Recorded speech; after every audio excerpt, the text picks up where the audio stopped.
And we've got a few here, and it looks like no one else in the waiting room so far. Oh, except Rabbi Dennis. I have to give us one moment.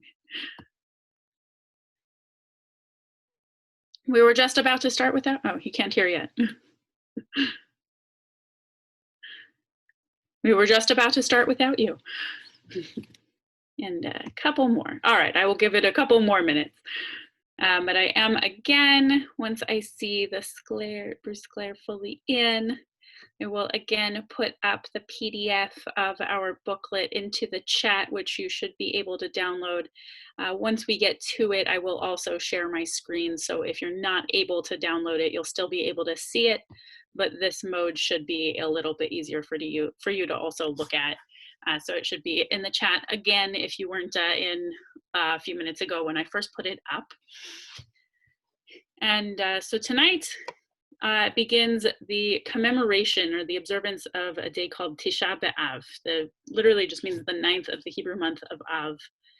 And it is a day that historically has been about commemoration. It started initially to commemorate the destruction of the Second Temple, which was destroyed on this date in the year 70 CE, also looking back to the First Temple, which had been destroyed around the same time of years prior, and many other events in Jewish history and tragedies that we as a people have faced. And we'll see in our observance and reading through our booklet in a few minutes some of the other ways that has come about. The Midrash actually claimed that this was also the date, if we go all the way back into the Torah itself, that the spies who were sent to see the land of Israel that came back with a negative report, the Midrash says that they also came back on the 9th of Av, on the Tisha B'Av. And so it's historically been a sad day, a day that we commemorate the loss of the temple in Jerusalem, and a day that we feel the pain of the anti-Semitism and tragedies that we have felt throughout our history. And the Talmud often the most famous story about Tisha B'Av that I heard many times as a child at Jewish summer camps was the story in the Talmud shared of two people and a party, or a party host told his servant to go out and invite a friend of his named Kamsa, and accidentally the wires get crossed, and the host's enemy, Bar Kamsa, gets invited. And we have a slightly, you can see where the invitation might have gotten lost, where the name was a little bit off. And it is said that when Bar Kamsa showed up to the party, hoping to make amends with this host, who's not named, that the host said, nope, you have to leave, and tried to kick him out. And Bar Kamsa said, let me pay for my meal. Just let me stay and be social. Nope, you must leave. Let me pay for half of this feast. Let me pay for all of these guests. Each time, no, you must leave. And eventually Bar Kamsa leaves, and the legend in the Talmud says he goes to the Roman government and says that these Jews aren't even nice to their own people. I invite you to bring a blemished sacrifice, and you will see how little they care. In our temple of old, in order to bring a sacrifice, there needed to be a pristine animal. And so the legend in this one says that the Romans were to put a small little nick on the lip of the animal, which would be okay for their sacrifices, but was not for the sacrifices in the temple. It was refused as a sacrifice, and the Romans destroyed the temple. And this is the story that I remember hearing the most. And it is the one that points to one of the problems that triggers so many tragedies in history overall, is sinat chinam, or baseless hatred of the other for no reason, hatred of the other within our community and outside of our community, so often cited as the trigger point for destruction. And to some degree, that's an incredibly meaningful message for us this year as well, that we see so much hatred and so much fighting with one another, fighting with our own people and fighting with others. But I think perhaps this year, we need to shift to a little bit of a different focus for our Tisha B'Av and go back to the very fact that the book of Lamentations, the book of Eicha that we'll read selections from in a few moments, is about the destruction of the temple. It's about mourning. It's about mourning the place that our ancestors knew as the place for all of our people to gather 3 times a year and to come together and to worship and reach out to God in the way that they then knew. We can't even really call it Judaism yet, but the way that they then knew how to practice a relationship with God. And I think we all feel that this year in a way that we have never felt before. A friend of mine posted on Facebook a couple of days ago, Tisha B'Av this year, too much in all of the pain and suffering that we have been feeling, or more relevant than ever. And I think the very fact that this day is about sadness and mourning, a space that we are used to coming together, means that maybe it is indeed more relevant than ever. It's a day that we can set aside, that so often in American culture. I was reading an article by Dr. Rabbi Jacob Staub earlier today, who works at the Reconstructionist Rabbinic College. So often in our culture, we are told that if we're not feeling so great, if we're sad, if we're down, to downplay it, to not allow others to see it, and to try our best to not even feel it, to constantly put on the happy face and find the positive. And we have done such a great job over the last 4 months of finding silver linings and finding other ways to find positivity in life and to connect, including in this way. And I think that today on the calendar, we're getting a little bit of an invitation to just for a moment to say, it's okay that we're also not okay, that we are sad, that our temple is not destroyed. I promise. I was there in the building earlier today. It is not destroyed, but our ability to access one another and to use the space, the physical space, to come together and to practice Judaism as we have come to know it so far in our lives, it's okay to be sad that we don't have that right now. And it's okay to mourn that a little bit.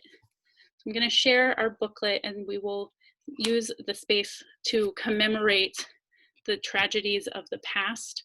And I will invite us, as we read through Lamentations, to also allow the melody to give us a moment to feel what we are feeling and to allow ourselves to do a little bit of our own mourning today. So we'll share each page, and we will go forward with our observance. If you'd like to follow along from the PDF, you can download it from the chat and and read it at your own pace, and to be able to zoom in a little bit further. But here I will share. And this is the same PDF we would have in the building. So if you are a Silver Linings person, we do still have access to our resources.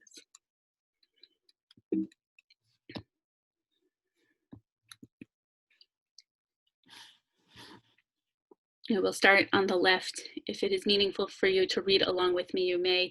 If on your screen, there's a column of our faces blocking part of the image, before we start, I will encourage you, at the very top, there should be a menu in green that says you are viewing Rabbi Jenny's screen. Then to the right, there will be a drop-down menu that says View Options.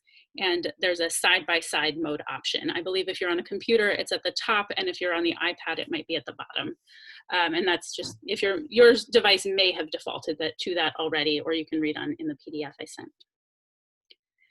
On Tisha B'Av, we remember the destruction of the ancient temple in Jerusalem, Israel's suffering through the centuries, and the agonies of our people in the more recent past.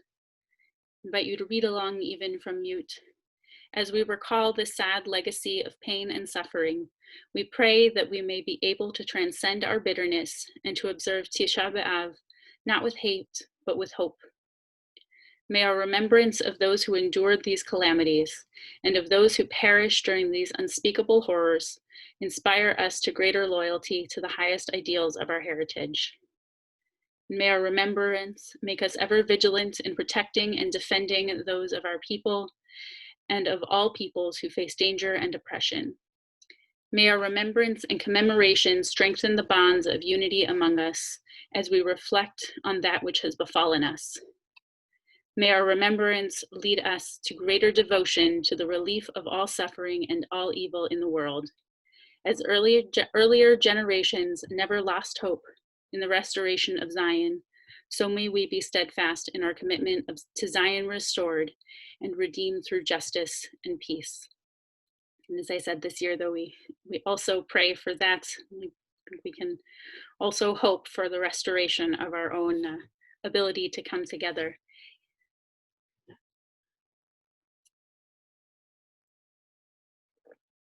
If you know this melody for Im Eshkachech, feel free to sing along with me from your home.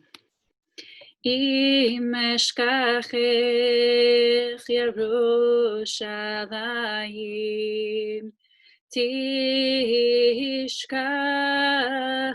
Tishkach yemini Im Eshkachech Yerushalayim Tishkach yemini Tidbak lashoni leiki Im lo eskeri Im lo alet Yerushalayim Simati Im eshkachech Yerushalayim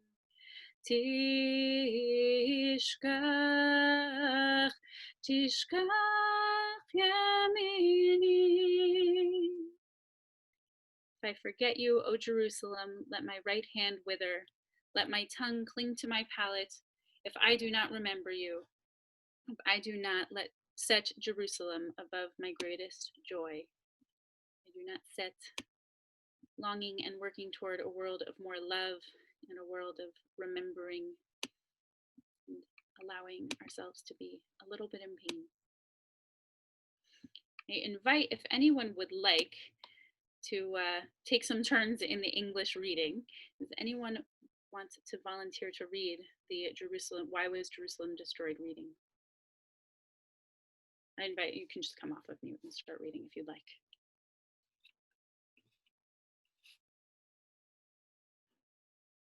Or I will. That is fine. Why was Jerusalem destroyed? Jerusalem was destroyed because of the desecrations of the Sabbath. Jerusalem was destroyed because the children of the schools remained untaught. Jerusalem was destroyed because the people did not feel compassion toward one another. Jerusalem was destroyed because people did not reprove or correct one another. Jerusalem was destroyed because there was no longer faith and hope in her midst. Jerusalem was destroyed because her laws were founded upon the strict letter of the Torah and were not interpreted in the ways of mercy and of kindness. Adapted from the Talmud on Shabbat 119b and Yoma 19b. And I will point out that the truth is Jerusalem was destroyed because the Romans came to destroy it. But these legends allow us to reclaim our own narrative. They're a little bit, they might seem a bit critiquing of us, but they also say that we have the strength to set our own narrative and to hold our own story and to interpret our own ways that we can work together to remember and to come together.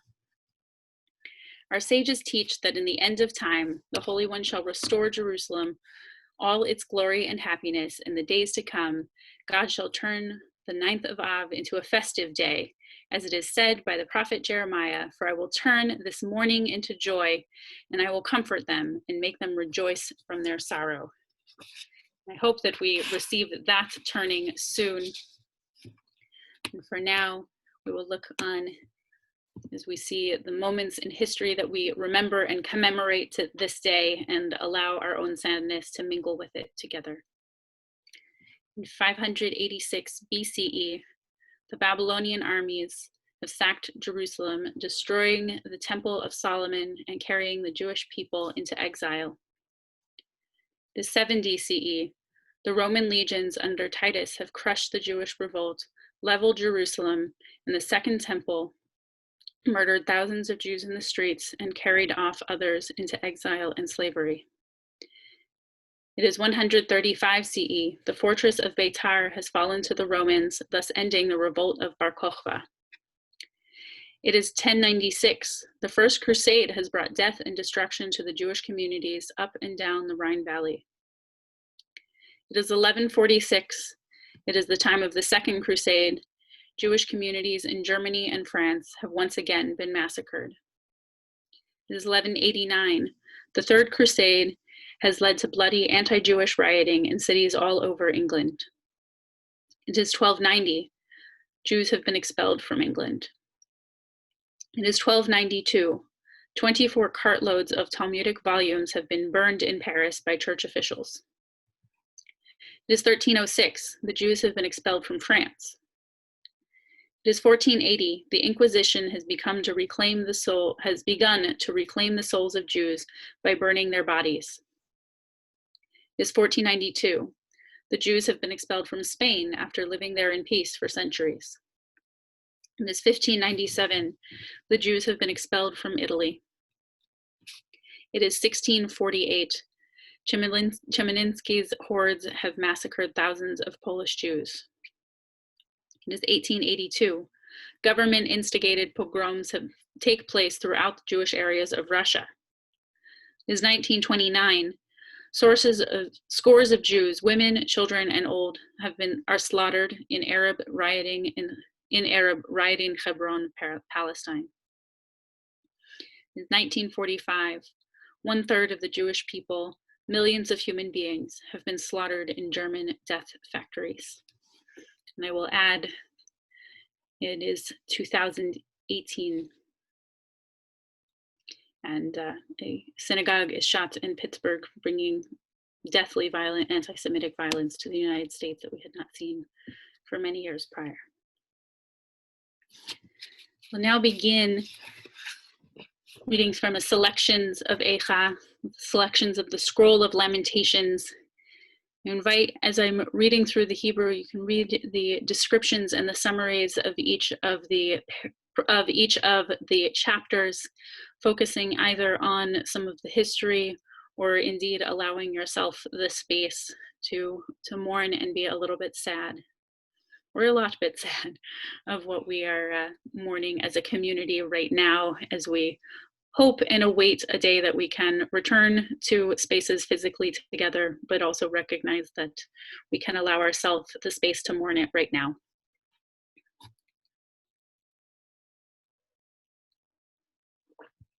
Eicha yashva badzad ha'ir rabati aham hayta ke'almana rabati vagoyim saratim bamdinot hayta lahamas bechutiv kebalayla ודמעתה עליכיה אין לה מנחם מכל אוהביה, קוראיה בגדו בה, היו לה לאויבים.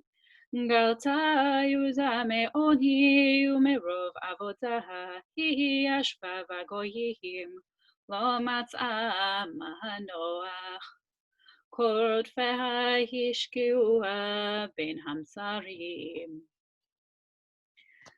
first selection from the first chapter, pointing to the suffering of Jerusalem and its inhabitants.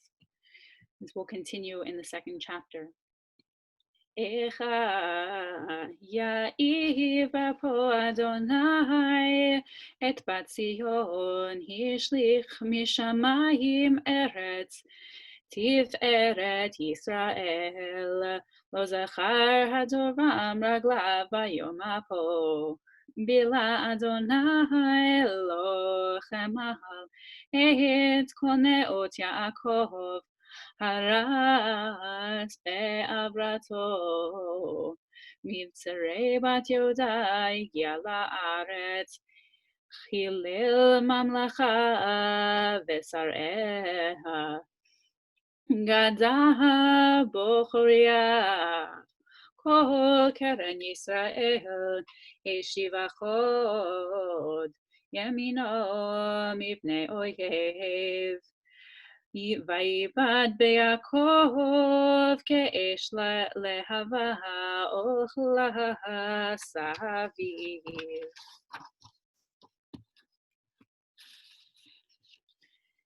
In chapters 3 and 4, the prophets personifies this bitter experience of the inhabitants of Jerusalem, seeing destruction and loss around them. אני הגבר אני ושבט עברתו, אותי נהג בלא חושך ולא אור, אך בי ישוב יהפוך ידו כל היום. איכה יום זהב ישנה הכתם טוב, תשתפכנה אבני קודש בראש כל חוצות, בני ציון הקרים המסולאים בפז, איכה נחשבו לנפלי חרס מעשה ידי יוצר, גם ציון חולצו שד, העניקו גוריהן, בתמיד לאכזר כי עניים במדבר. And as we move to the final chapter, there's a tradition for some, if you want to do the last verse with me, because this last verse turns toward hope, to returning to God and asking God to return to us as well, knowing that we mourn today, but there is still a future for us as a Jewish people. זכור אדוני מה היה לנו, הביט וראה את הרפתני, נחלתנו נהפכה לזרים, בתינו לנוכרים, יתומים היינו אין אהב, ואימותינו כאלמנות. Like to join me, the last line in the Hebrew. השיבנו אדוני אליך ונשובה, חדש ימינו כקדם. Return us, O God, and we will return. Renew us as you renewed our people of old. Even though we are ever changing, we are ever together and ever renewed. May God indeed return us to God and return God's self to us. We can read the final movement toward hope in our final page here on the screen or on the PDF that I sent. Out of the strong, from the inscriptions of 1944 through 1956. Out of the strong sweetness. Out of the dead body of the Lion of Judah, the prophecies and the Psalms. Out of the slaves in Egypt, out of the wandering tribesmen of the deserts and the peasants of Palestine, out of the slaves of Babylon and Rome, out of the ghettos of Spain, Portugal, Germany, and Poland, the Torah and the prophecies, the Talmudic and sacred studies, tea hymns and the songs of the Jews, and out of the Jewish dead of Belgium and Holland, of Romania, Hungary, and Bulgaria, of France and Italy and Yugoslavia, of Lithuania and Latvia, White Russia and Ukraine, from Czechoslovakia and Austria, Poland and Germany, out of the greatly wronged, a people of teaching and doing justice, out of the plundered, a generous people, out of the wounded, a people of physicians, out of those who met only with hate, a people of love, a compassionate people. May we indeed find the ways to allow ourselves to mourn right now and find ways that they will make us, that this experience will also make us a stronger, more connected people out of the Zoom, a connected people that truly sees one another and loves one another. We'll say this Kaddish on our observance and our study together, and then we'll have a moment to come off of mute. Though it's traditional not to greet one another, we'll have a moment to come off of mute and indeed greet one another, for this year calls for a little bit of a different way of reaching out and being together. Upon Israel and upon the rabbis and upon their disciples, and upon all the disciples of their disciples, and upon all who engage in the study of Torah in this place and in every place. Unto them and unto you be abundant peace, grace, loving kindness, mercy, long life, ample sustenance and salvation from their fathers who are in heaven. And we say, Amen. Stop the share so we can see one another's faces again. And if we'd like to come off of mute, we can be together in a few moments of observance and a few moments of mourning. Rabbi Jenny? Yes. I'd like to thank you for a beautiful service. Sandy and I put together this brochure some 30-some years ago, and we really appreciate the way in which you have brought it to life tonight, and the readings and the remembrances. Tisha B'Av has for me two layers of meaning. One is the collective remembrance of our people's losses, and it's also the yortzeit of my mother. So before coming to Zoom with you, I lit the anniversary memorial candle. In the Sephardic tradition, we call it aniversario, the anniversary of remembrance, which is what the word yortzeit means in the Ashkenazi or Yiddish tradition. So I appreciate the opportunity of being with all of you together and under your leadership and sponsorship to observe this day. There is a passage that we read together at your invitation that should be familiar to everybody because we chanted when we returned the Torah scroll to the Ark. And that is the passage, Hashivenu Adonai Elecha V'nashuva Chadesh Yameinu Kekedem.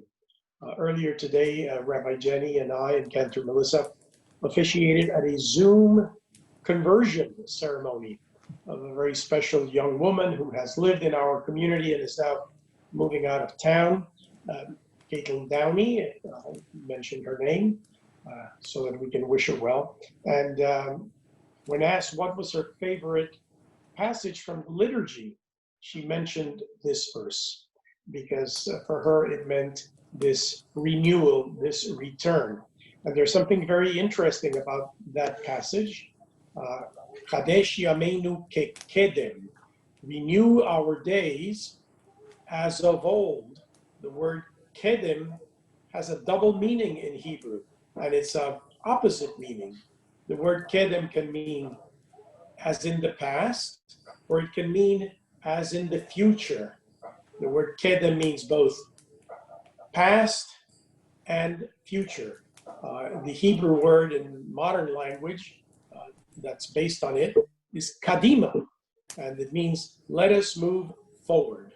So I like to read this verse to mean Chadesh Yameinu Kekedem, renew our days so that we may move forward. So I thank you for the opportunity to share with other members of the congregation this significant date in our calendar, and may we move forward. The word Hashivenu also begins to echo the theme of the High Holy Days that are 7 weeks away, the theme of Teshuvah. So let us return and let us hope that we will move forward into renewed days. Yesher kochech. Thank you very much. Thank you. Thank you, Rabbi Jenny. Very welcome. Thank you very much. Thank you. I hope we have a meaningful day ahead of us with however much or little of the practices of the day that we choose to take on. And calendar is inviting us to take a moment to be sad and a moment to be hopeful and return and back and forward. I like that thinking of both kedem. Alan. Thank you, Rabbi Jenny. You're welcome. Very spiritual. Bye-bye. Thank you both. Bye. Thank you. Thank you both. Thank you both. You're welcome. Noticing that now, it's because some people don't have the tradition of not greeting. There's no like Shabbat Shalom version for There is no traditional greeting Peace out. other than Till Friday. kedem kedma. Yeah. Let's remember the past as we move forward. And if applicable, have an easy fast, not an easy feast. Yes. Those of you who are fasting, have a easy and meaningful fast. Shalom. Blessings. Shalom. Shalom.